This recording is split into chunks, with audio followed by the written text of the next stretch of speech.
백악관의 25% 관세 폭탄 선언이 미국 자동차 시장을 뒤흔들었습니다.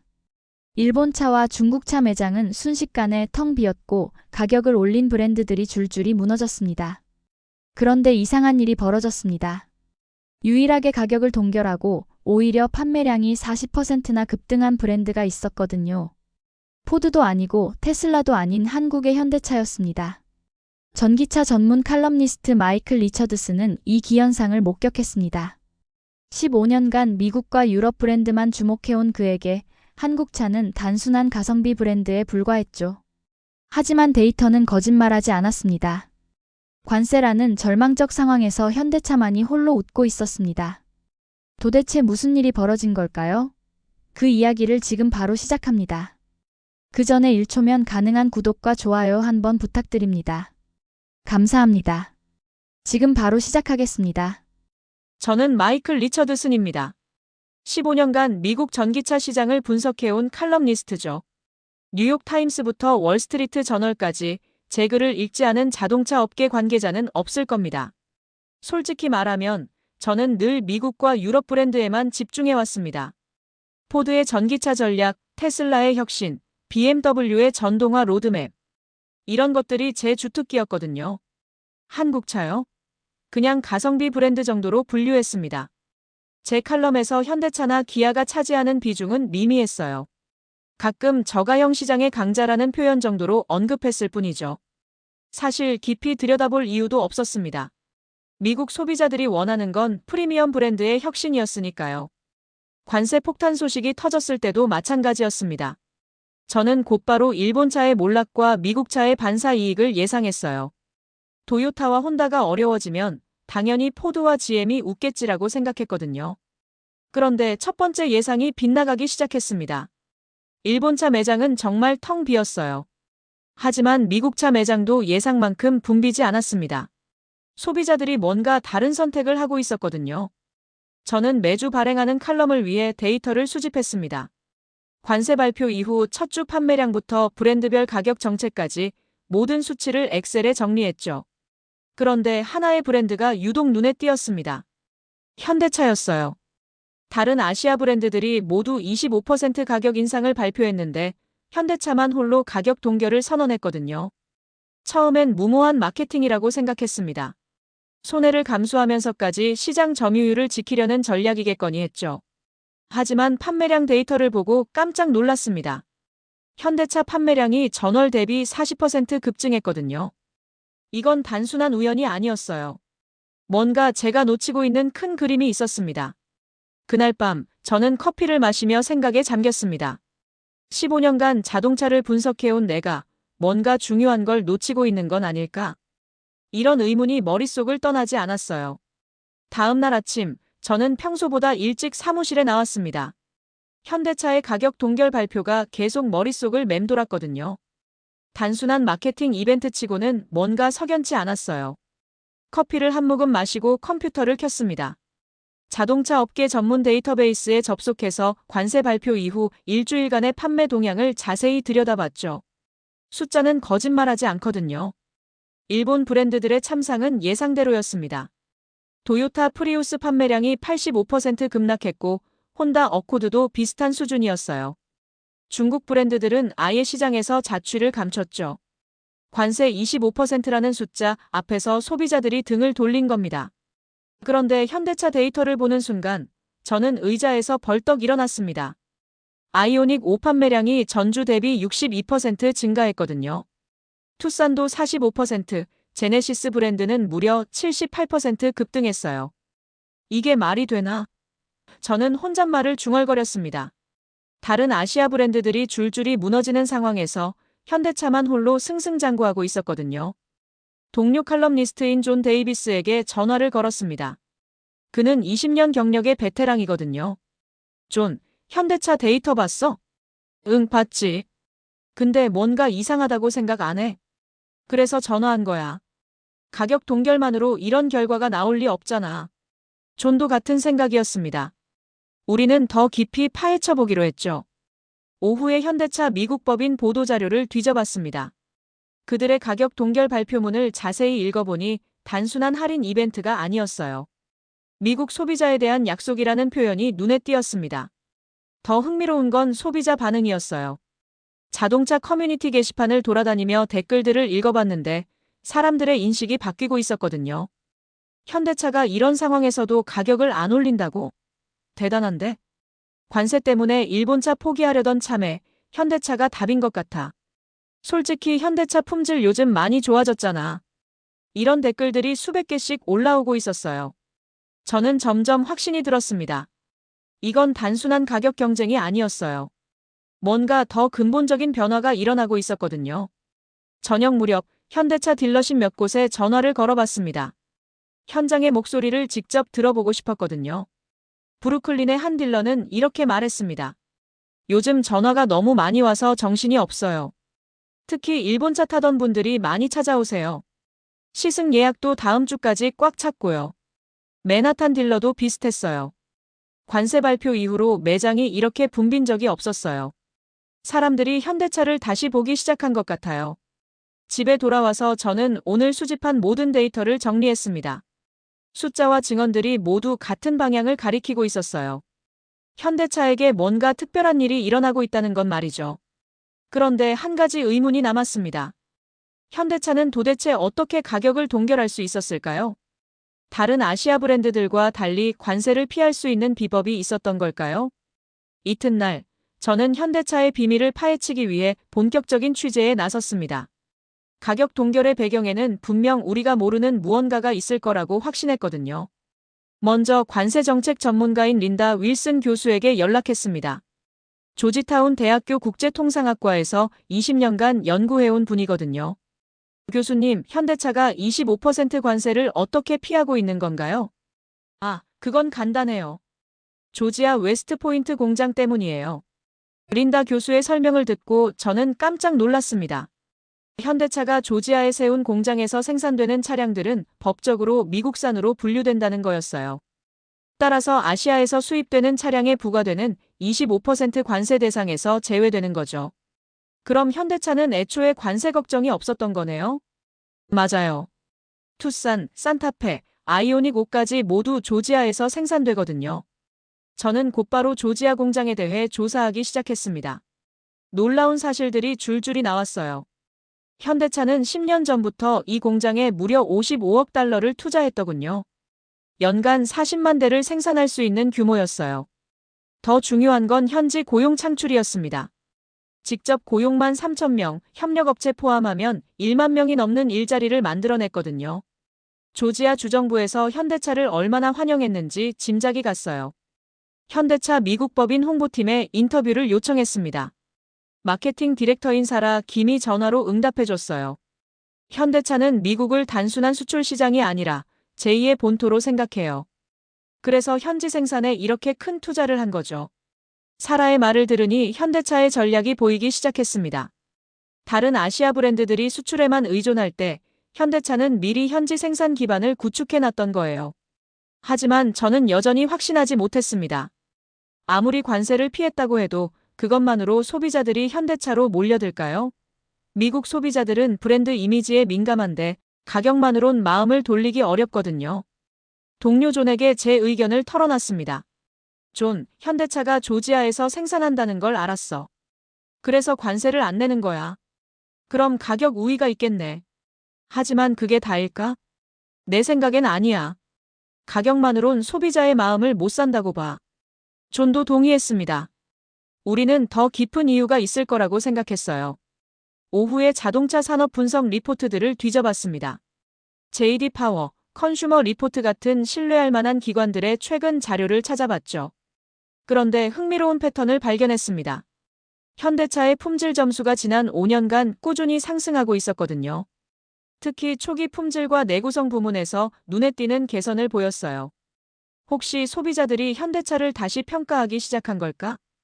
이런 생각이 들기 시작했습니다. 집으로 돌아가는 길에 저는 계속 생각했어요. 관세라는 외부 요인이 현대차에게 기회를 주었지만 그 기회를 잡을 수 있었던 건 뭔가 다른 이유가 있을 거라고 말이에요. 그로부터 사흘 뒤 예상치 못한 사건이 벌어졌습니다. 허리케인 엘사가 미국 남동부를 강타한 거예요. 조지아와 플로리다 일대에 엄청난 피해를 안겼죠. 처음엔 단순한 자연재해 뉴스라고 생각했습니다. 하지만 며칠 뒤 들어온 소식이 제 관점을 완전히 바꿔놓았어요. 현지 응급구조대에서 발표한 통계였습니다. 대피 과정에서 고장으로 멈춘 차량들의 브랜드별 분석이었는데 놀라운 결과가 나왔거든요. 현대차의 고장률이 0%였어요. 이게 말이 되나? 저는 다시 한번 자료를 확인해 봤습니다. 총 2,847대의 현대차가 대피로에 투입됐는데 단 한 대도 고장으로 멈추지 않았다는 거였어요. 반면 다른 브랜드들은 어땠을까요? 일부 일본 브랜드는 3.2%, 일부 미국 브랜드는 2.8%의 고장률을 보였어요.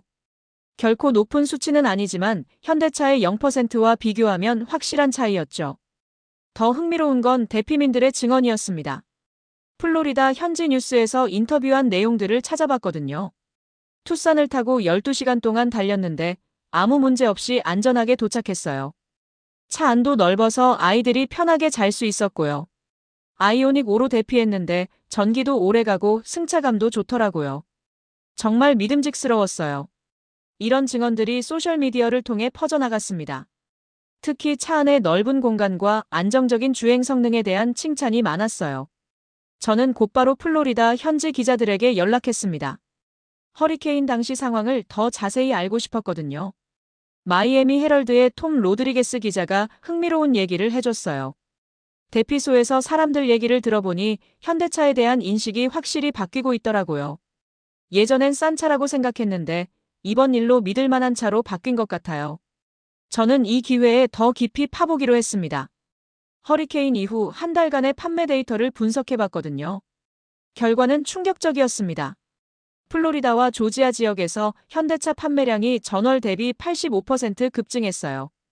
특히 가족용 SUV인 팰리세이드와 산타페가 인기 폭발이었죠. 현지 딜러들의 증언도 일관됐습니다. 허리케인 이후로 문의 전화가 폭증했어요. 특히 대피 경험이 있는 분들이 많이 찾아와요. 사람들이 우리 차는 그때 말썽 없이 잘 달렸다면서 추천하는 경우가 많아졌어요. 이때 저는 깨달았습니다. 현대차의 성공이 단순히 가격 때문이 아니라는 걸 말이에요. 실제 상황에서 검증된 신뢰성이 소비자들의 마음을 움직이고 있었던 거죠. 저는 허리케인 엘사를 현대차의 진짜 실력을 보여준 시험대라고 부르기 시작했습니다.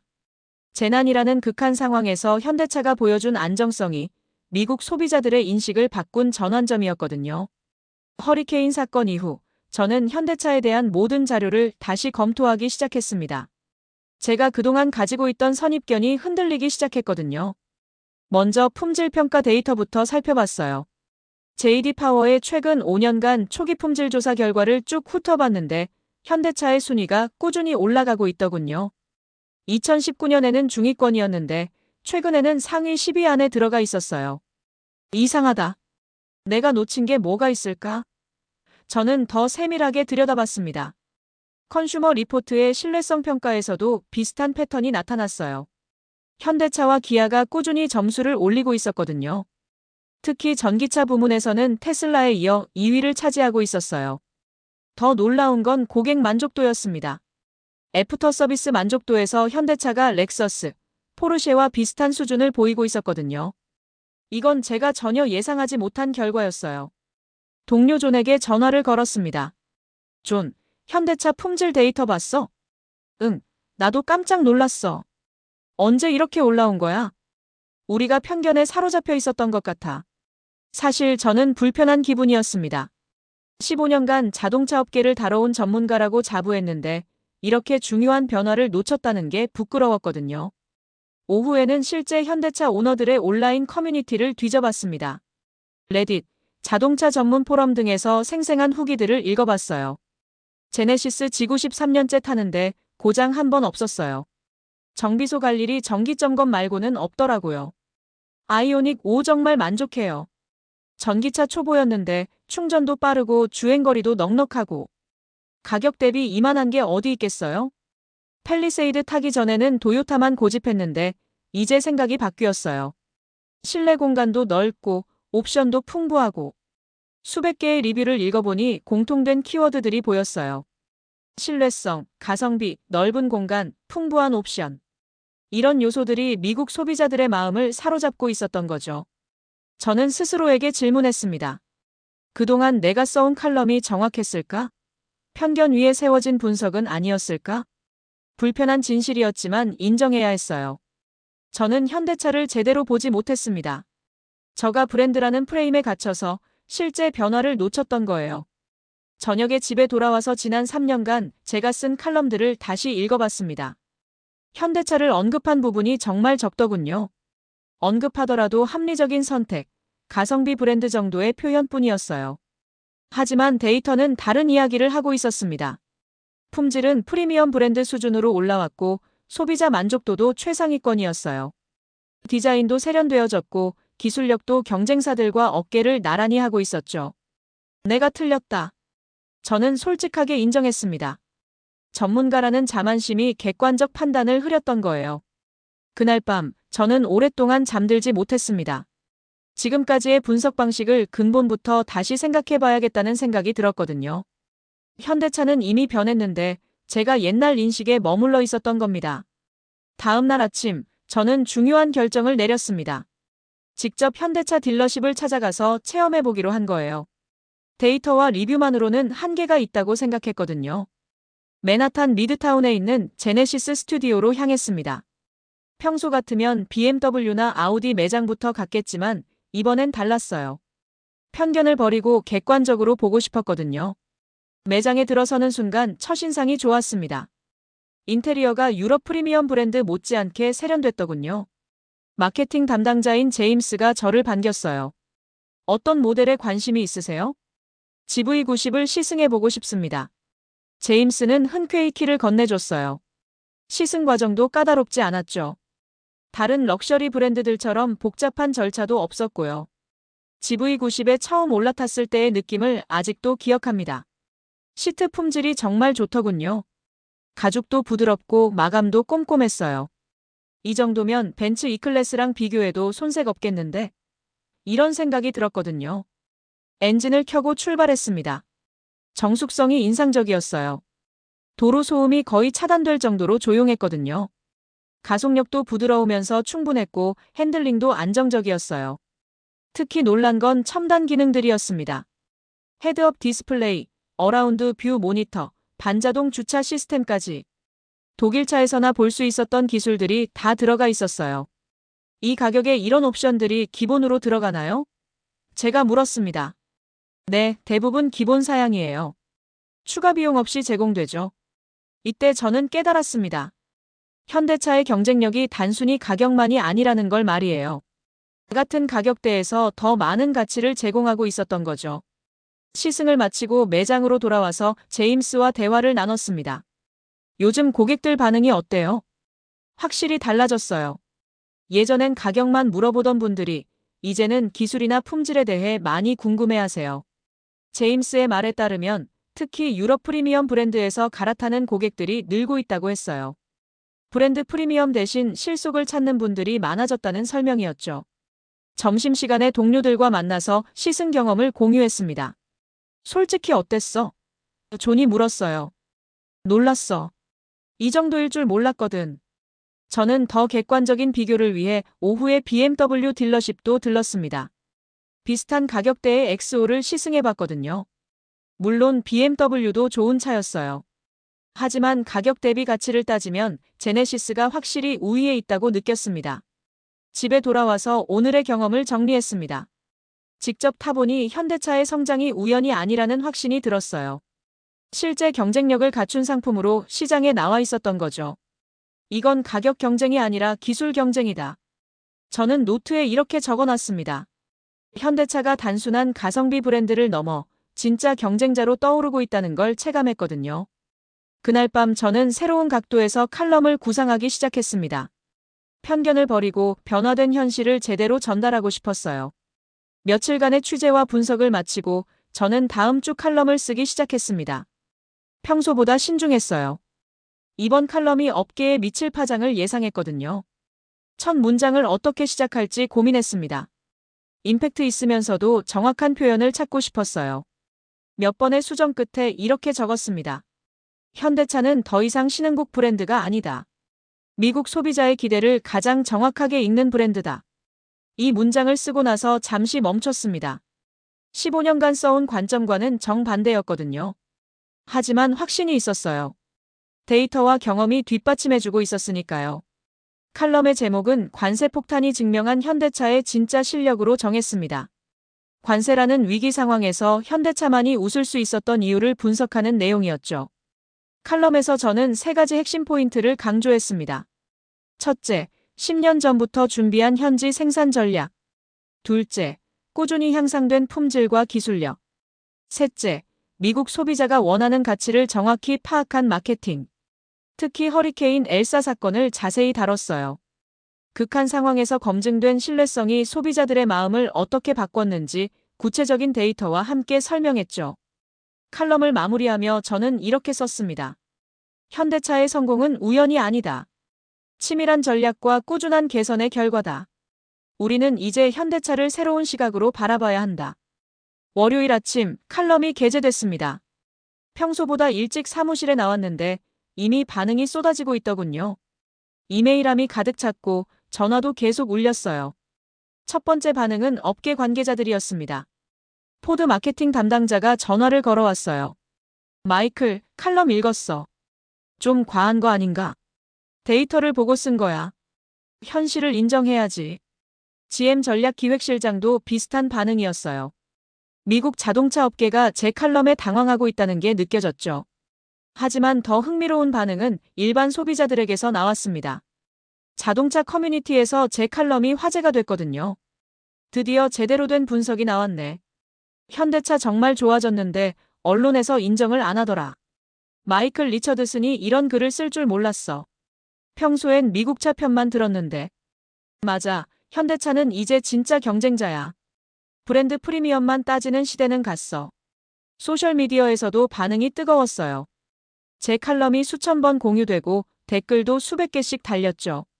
찬반 양론이 팽팽했지만 대체로 제 분석에 동의하는 분위기였어요. 특히 인상적이었던 건 현대차 오너들의 반응이었습니다. 그동안 브랜드 때문에 눈치 보며 탔던 분들이 당당해졌다고 하더군요. 이제야 떳떳하게 현대차 탄다고 말할 수 있겠어. 주차장에서 현대차 보는 시선이 달라질 것 같아. 오후에는 현대차 미국 법인에서 연락이 왔습니다. 홍보 담당 이사가 감사 인사를 전해왔어요. 공정한 시각으로 평가해 주셔서 감사합니다. 저희도 정말 열심히 노력해왔거든요. 저는 솔직하게 답했습니다. 사실 제가 늦었어요. 진작 알아봤어야 했는데. 다음 날까지 반응은 계속됐습니다. 다른 자동차 전문 기자들도 비슷한 분석 기사를 쓰기 시작했어요. 제 칼럼이 업계 인식 변화의 신호탄 역할을 한 셈이었죠. 한 주가 지나고 판매 데이터를 확인해봤는데 놀라운 일이 벌어졌어요. 현대차 딜러십 방문객이 평소보다 30% 늘었다는 거였어요. 제 칼럼의 영향도 있었겠지만 무엇보다 소비자들이 현대차를 진지하게 고려하기 시작했다는 증거였죠. 저는 뿌듯했습니다. 편견을 버리고 객관적으로 분석한 결과가 많은 사람들에게 도움이 됐으니까요. 동시에 반성도 했어요. 전문가라는 자만심 때문에 중요한 변화를 놓쳤다는 걸 인정했거든요.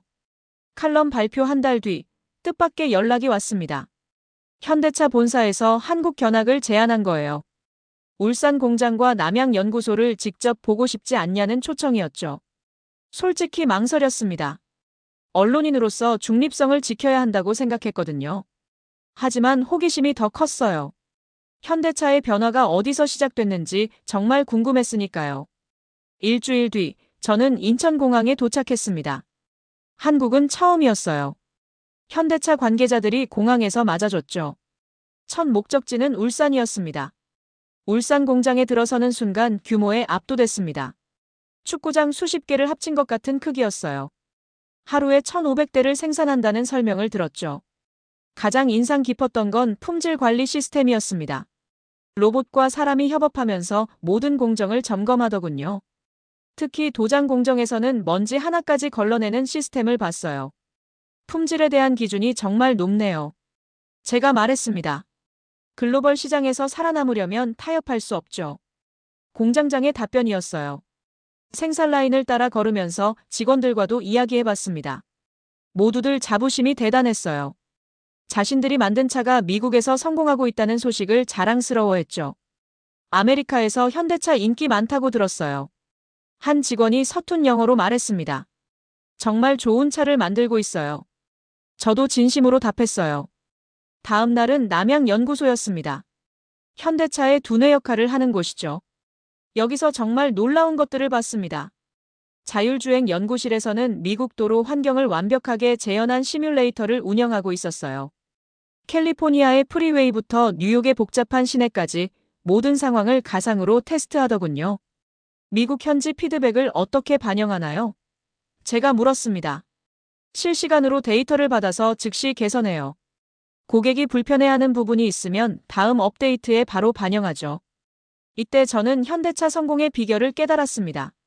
단순히 좋은 차를 만드는 게 아니라 각 시장의 니즈를 정확히 파악해서 맞춤형으로 개발하고 있었던 거예요. 전기차 연구동에서는 더욱 인상적인 광경을 봤습니다. 배터리 개발부터 충전 인프라까지 전기차 생태계 전체를 고민하고 있었거든요. 특히 미국 시장의 장거리 주행 요구에 맞춰 800km 주행 가능한 배터리를 개발 중이라고 했어요. 마지막 날 저녁 현대차 임원들과 만찬을 가졌습니다. 미국 시장에 대한 그들의 철학을 들을 수 있었죠. 미국은 저희에게 꿈의 시장이에요. 30년 전부터 도전해왔고 이제야 제대로 인정받고 있죠. 해외 사업 담당 임원의 말이었어요. 앞으로 계획은 어떻게 되나요? 제가 물었습니다. 미국을 제2의 본토로 만들 겁니다. 생산뿐만 아니라 연구개발도 현지에서 하려고 해요. 귀국길 비행기에서 저는 이번 여행을 정리했습니다. 현대차의 성공이 우연이 아니라는 확신이 더욱 강해졌어요. 치밀한 계획과 끊임없는 노력의 결과였거든요. 공항에 도착해서 첫 번째로 한 일은 새로운 칼럼 구상이었습니다. 제목은 현대차가 보여준 진짜 글로벌 전략으로 정했어요. 칼럼의 마지막 문장을 이렇게 썼습니다. 관세도 편견도 현대차는 뚫었다. 이제 나는 이 변화를 세계에 알릴 것이다. 정말로 그랬어요. 현대차는 단순한 가격 경쟁자가 아니라 미국 자동차 시장의 새로운 패러다임을 제시하고 있었습니다. 그리고 저는 그 변화의 증인이자 전달자가 되기로 결심했죠. 여러분, 오늘 사연 어떠셨나요? 세상은 이제 한국을 단순한 기술 선진국이 아닌 관세 압박에도 흔들리지 않는 저력을 가진 부러운 나라로 부르고 있습니다. 이 저력 있는 대한민국을 만들어주신 여러분들 덕분에 세상은 한 발 더 따뜻해집니다. 오늘도 자부심 가득한 하루 보내시고 시청해주셔서 감사합니다. 항상 건강하고 행복하세요. 감사합니다.